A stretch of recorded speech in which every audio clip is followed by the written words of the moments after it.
Bonjour et bienvenue à Retour sur l'investissement, présenté par le Collège MREX. Je m'appelle Nicolas Herry, je suis président du Collège MREX. Aujourd'hui, j'ai le plaisir de recevoir David Gilbert, investisseur immobilier, présentement dans la cohorte 13 de la Meurthe Multilogement. David vient de Saint-Georges-de-Beauce et il va nous partager son expérience comme investisseur immobilier et aussi comme entrepreneur. On va parler de Atomic Habits, de 75 Hard, de redévelopper le centre-ville de Saint-Georges, d'investir outre-mer et surtout comment établir des ambitions qui sont bien centrées, qui sont réalistes, réalisables, mais aussi qui nous poussent à explorer nos limites comme être humain, comme investisseur, comme entrepreneur. Alors, je vous invite à visionner l'épisode. Merci beaucoup d'être là.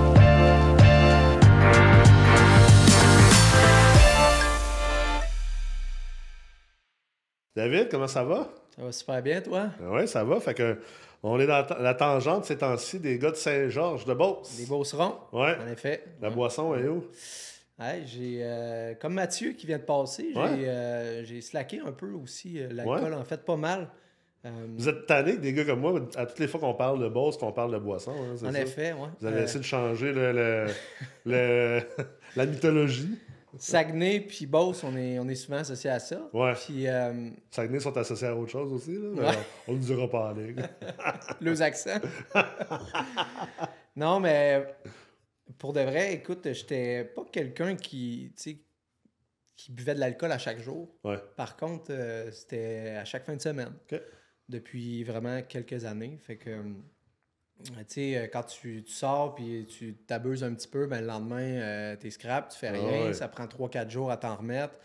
Puis, tu sais, ça faisait une couple d'années que ça commençait à être de plus en plus lourd les lendemains. Ouais. Parce que moi, je voulais avancer. Puis, j'avançais de 4-5 pas la semaine. Je reculais de 3-4 la fin de semaine à cause de ça. Donc, j'ai décidé, là, cette année, en janvier, j'ai fait un 75 Hard. Ouais, c'est ça, j'allais dire, t'as ça, t'as ça. Ouais, j'ai fait le 75 75 Ouais. Hard, puis ça a vraiment fait un switch dans mon mindset, du genre, tu sais, j'ai donc bien avancé en 2 mois et demi, juste en 75 jours, sans prendre une bière pantoute du 75 jours. Ouais. J'ai eu des vraiment beaux résultats, fait que je suis continué dans ce mindset-là. Pour l'instant, je vis bien avec ça. Écoute, je te dirais pas que cet été, je vais en prendre j'en prendrai pas une ou deux, mais j'ai changé mes habitudes. Tu sais, j'étais vraiment un gars, bon, j'en prends une, j'en prends deux, mais je vais en prendre 15, tu sais, avec Ok. mes chums au bar. Puis Ouais. là, le lendemain, ben, tu sais, le lendemain, c'est ça, c'est pas le fun. Pas grand-chose qui se passe le lendemain. Vraiment pas. Puis, Puis après ça, quand t'es rendu à, mettons comme moi, à 38, il n'y a pas grand-chose qui se passe le lendemain, ni le surlendemain, ni le surlendemain. ouais.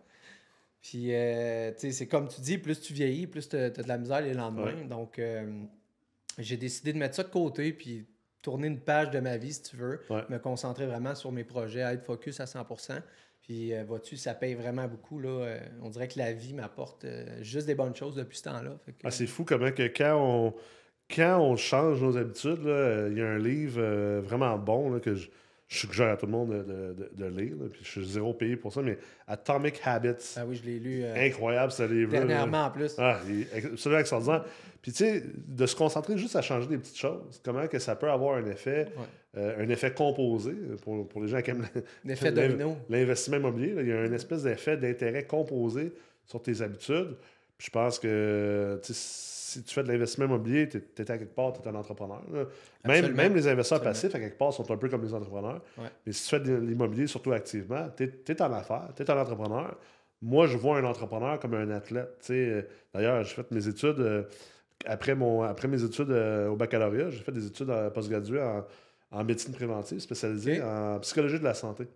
Puis essentiellement, c'était un cours sur comment amener les PDG des Fortune 500, des 500 grandes entreprises aux États-Unis, à avoir un genre de suivi comme un athlète de haut niveau. Puis moi, ça m'est toujours resté. J'ai d'ailleurs bâti une business là-dedans, mais tu sais, aujourd'hui, comme investisseur immobilier, tu es un entrepreneur. Puis comme entrepreneur, ben, tu devrais voir ta vie un peu comme un athlète. T'sais. Ça, je pense, je trouve que c'est de quoi qu'on parle pas beaucoup de ça. On parle beaucoup de, OK, taux d'intérêt, puis analyse, puis partenariat. Puis tu sais, c'est des affaires super cool. Puis je me rappelle, moi, la première meurtre, là, tu sais peut-être pas ça, parce que là, tu es dans la meurtre présentement. La là, C13, ouais. La C13, la Ouais, 13e cohorte, exact. la plus chanceuse, en fait. La All-Star? La All-Star. Mais à la première meute, à la première cohorte, il y avait des séances de méditation, des séances de visualisation. Wow. Parce que j'essayais d'inculquer aux gens, vous êtes comme des athlètes de haut niveau. J'en ai entraîné, moi, des athlètes olympiques. Ouais. Puis un athlète olympique, c'est le physique, c'est l'alimentaire, c'est bien sûr le technique, puis c'est aussi tout le côté psychologique, préparation mentale, développement personnel, tout ça. C'était peut-être un peu tôt dans le parcours de Brex pour commencer à essayer d'emmener les investisseurs immobiliers à comprendre que leur développement personnel, c'était aussi important, leur développement personnel, que Sinon de comprendre plus. le financement. Ouais. Mais c'est le fun aujourd'hui de voir que vos groupes, je vois qu'il y a des groupes 75 Hard qui sont partis, puis il y a plein de masterminds qui se partent à l'intérieur même de chez MREX.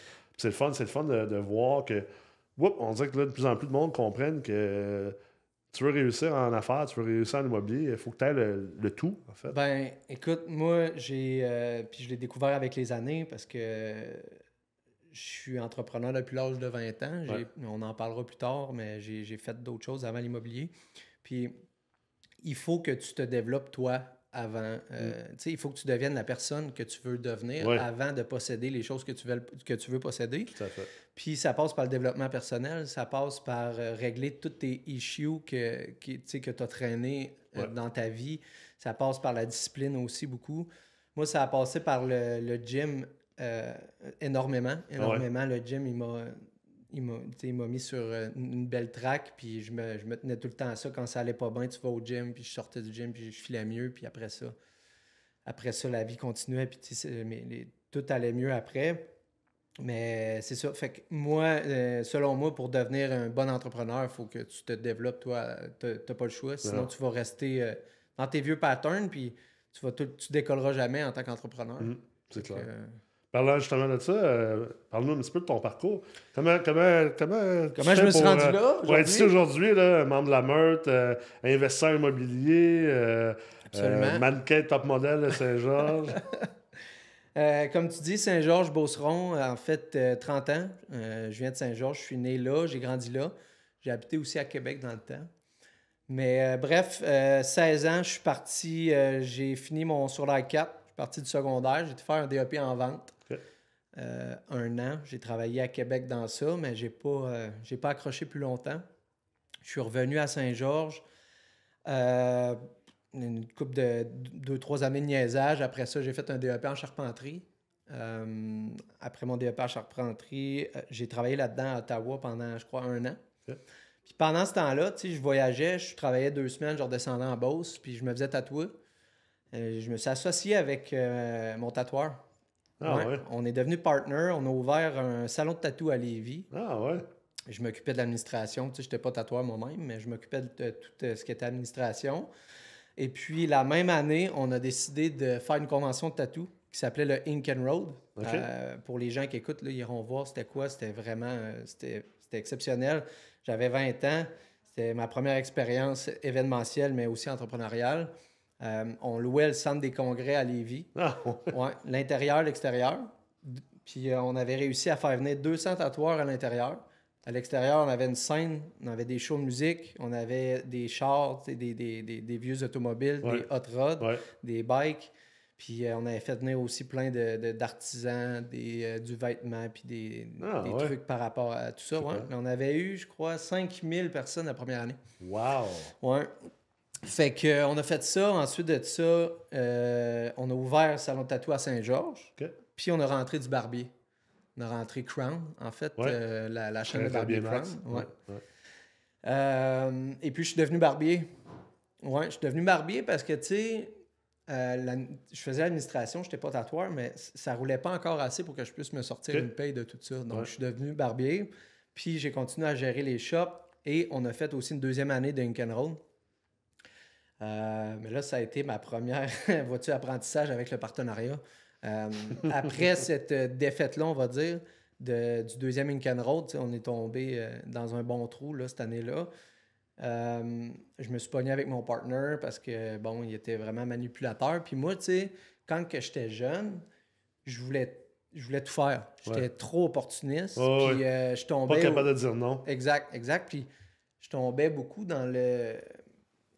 je me faisais hypnotiser, je peux dire. Puis la personne, mon ancien partenaire, parlait vraiment bien. Puis là, j'étais Vous êtes hypnotisé par l'opportunité puis par le upside. Inquiète pas, je connais ça moi aussi. J'avais 20, 21, j'étais comme, OK, let's go, on va faire ça. J'étais prêt à défoncer des murs, Donc, avec le temps, là, j'ai appris à plus être, pas sur le break, mais à plus analyser les gens avec qui je m'associe aussi. Donc, après ça, j'ai... je me suis séparé de lui. J'ai pris le Crown, donc juste la partie barbier, puis on a réouvert ailleurs, moi et mon partner Bobby dans le temps. Et en même temps, j'ouvrais le Jack Saloon, la bannière à Saint-Georges, avec un de mes meilleurs amis d'enfance. Donc, ça a été une année assez rock'n'roll, là, les deux en même temps. Puis je m'occupais du nightlife. Donc, c'était... D'où les lendemains un peu plus difficiles. Fait que je te dirais, là, à ce temps-là, 26-27. Puis ensuite de ça, j'ai tout vendu. J'ai vendu mes parts dans les deux. J'ai pris peut-être 6 mois, 1 an pour réfléchir où est-ce que je voulais m'en aller. Puis je suis tombé dans l'immobilier. J'ai commencé dans le court terme. OK. Ouais. Avec un associé, on a acheté un condo. On l'a loué sur Airbnb. Puis moi, j'ai loué un logement, puis je l'ai sous-loué sur Airbnb aussi. Ah ouais? Oui, ce modèle-là est bien populaire aux États-Unis. Oui, absolument. Ouais. Puis j'ai décidé d'essayer ça, mais je mettais pas assez de temps, puis de cœur. J'étais comme pas encore la personne que je suis maintenant. OK. Puis après ça, j'ai commencé à faire des formations. J'ai commencé à acheter tranquillement pas vite. Puis vois-tu, là, ça fait 2 ans, j'ai sorti ma licence d'entrepreneur général, excuse-moi. Fait que je m'occupe moi-même de la gestion de mes travaux, construction, rénovation. Fait que c'est pas mal ça. Écoute, c'est un petit background en charpenterie, ça doit t'aider à... Oui, ben tu sais, c'est sûr, c'est pas moi qui va nécessairement faire les travaux, mais ça m'aide à voir. Un peu plus des affaires. Absolument. Donc c'est ça, j'investis à Saint-Georges jusqu'à Québec. Puis c'est ça, là, j'en ai à Québec, Saint-Georges, puis on travaille sur d'autres choses là, à Saint-Joseph. Je pense que t'en ai fait parler tantôt, que Mathieu disait. Oui. C'est quoi dans ça? On a tout le temps d'en parler? Ou... on en parlera un autre épisode. Exact. Ouais, c'est bon ça. Exact. Mais tu sais, t'as l'air d'un gars qui touche à tout un peu. Tu sais, t'aimes ça. Tu dois être le genre de gars qui aime pas ça trop s'ennuyer. Là.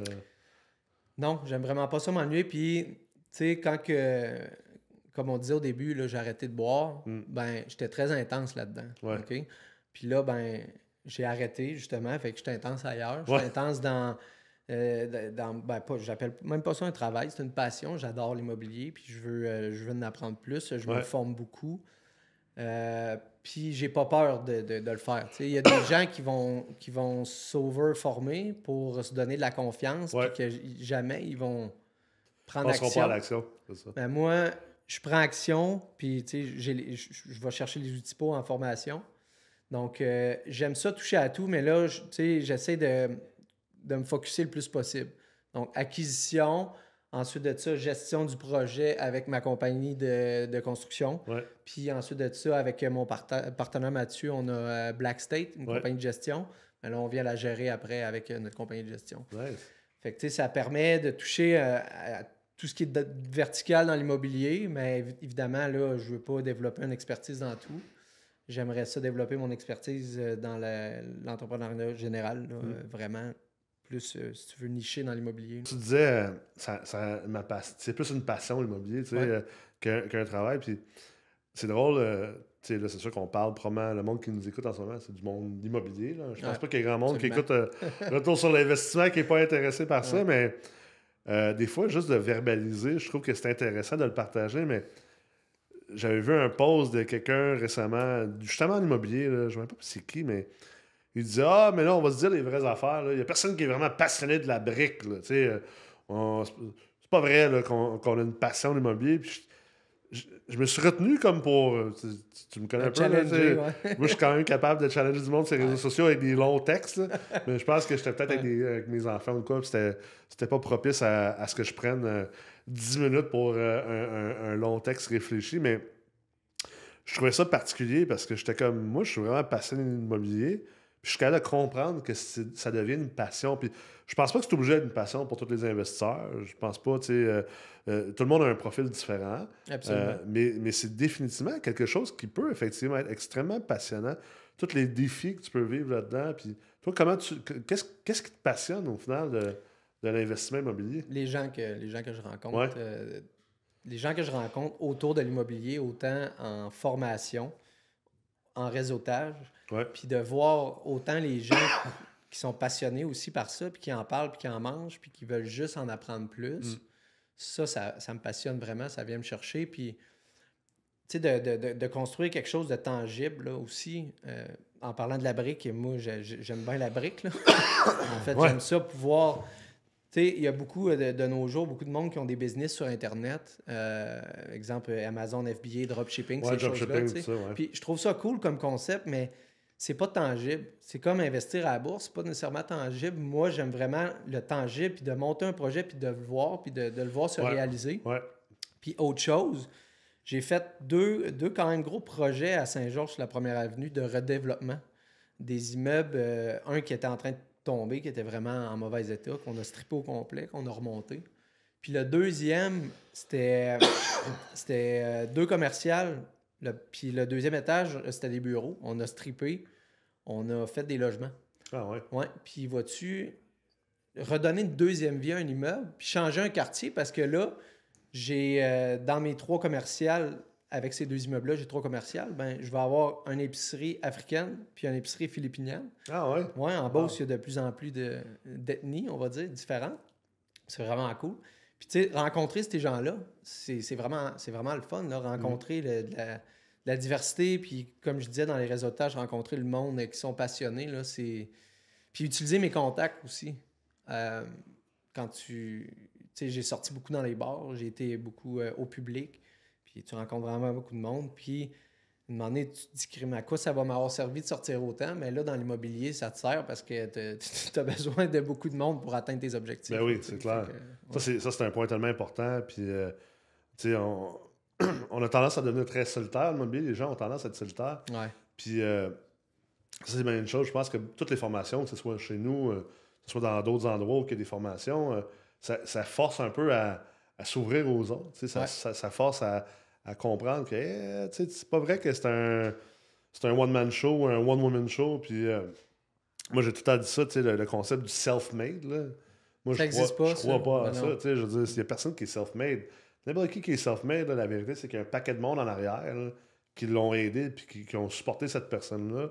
Puis qui ont fait qu'il y a eu de la réussite. D'ailleurs, je trouve que ça rentre beaucoup dans un culte de l'ego. Puis je pense que comme investisseur immobilier... il y en a beaucoup qui en ont trop, hein, de l'ego. Il y en a beaucoup qui en ont trop, mais je trouve qu'au final, c'est d'ailleurs un conseil que je donne à tout le monde qui veut investir en immobilier puis réussir à long terme.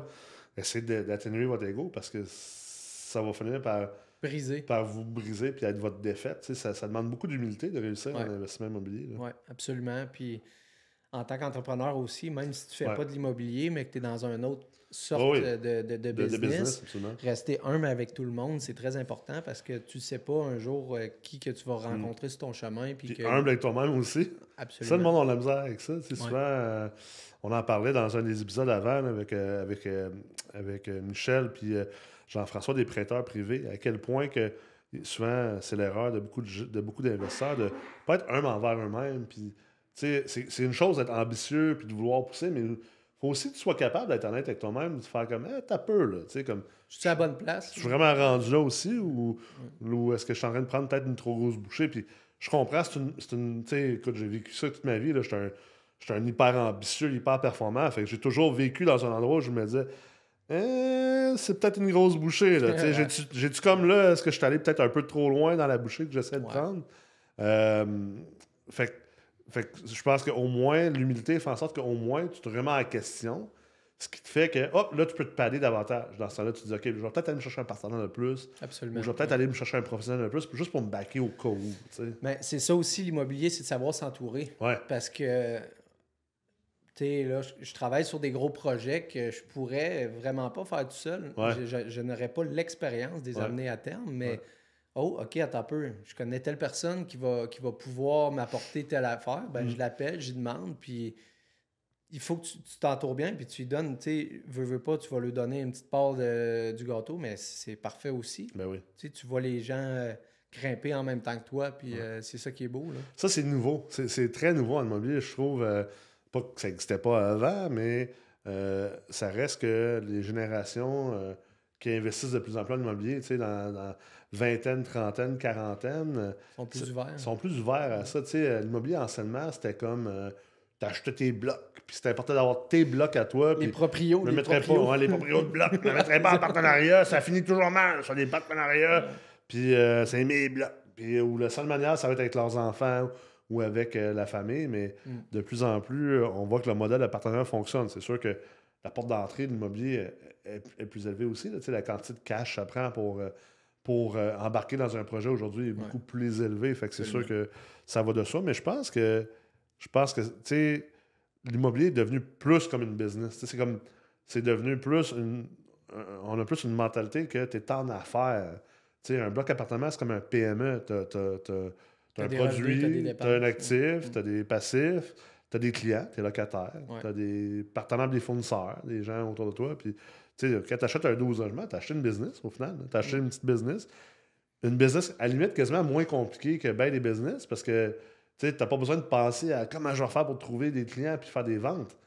Tu sais, je veux dire, c'est un 10 logements. Il y a 10 personnes qui vont louer tes logements. Puis, il faut vraiment que tu sois mauvais, surtout au Québec, en ce moment, avec les taux d'occupation. Il faut que tu sois vraiment mauvais pour ne pas louer tes logements. Là, fait que, mais c'est de plus en plus, je pense que d'être capable de comprendre que c'est comme une entreprise, d'avoir une mentalité entrepreneuriale. Je crois aussi que les formations ont ouvert les yeux, sur l'investissement immobilier, et puis aussi nous rouvre les yeux que le partenariat, c'est bon, puis il s'agit juste de choisir la bonne personne, de faire des bonnes conventions. Ça se peut, tu te trompes. Je veux dire, imagine si fallait que tout le monde pense que c'est plus bon d'être en couple parce qu'ils ont eu une mauvaise relation. Je veux dire, ça serait la fin de la civilisation humaine. Je veux dire, il n'y aurait plus ben d'enfants.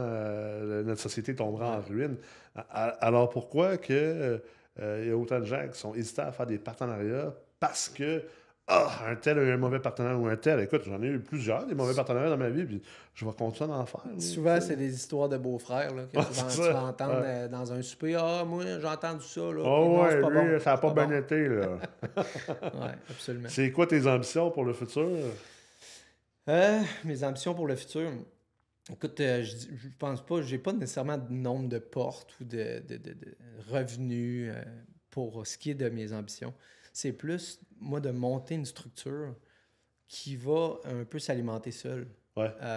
Mettre les bonnes personnes au bon endroit, m'entourer d'une belle équipe, continuer d'apprendre. Puis, je te dirais, écoute, acheter outre-mer dans le Mexique ou des places comme ça m'intéresse vraiment beaucoup. Puis... un rêve que j'ai, là, c'est vraiment de redévelopper le centre-ville à Saint-Georges, vu que je suis né là, puis que ça me tient vraiment à cœur. Il y a une coupe de terrain que je regarde là, pour peut-être bâtir quelque chose qui serait quand même gros. Ça serait vraiment un rêve, là, je te dirais, pour les prochains temps. Écoute, c'est des superbes ambitions. Je te le souhaite. Merci. Convaincu que tu vas être capable. Puis merci beaucoup d'avoir été là aujourd'hui. Ça m'a fait plaisir. Bon succès. Yes. Merci.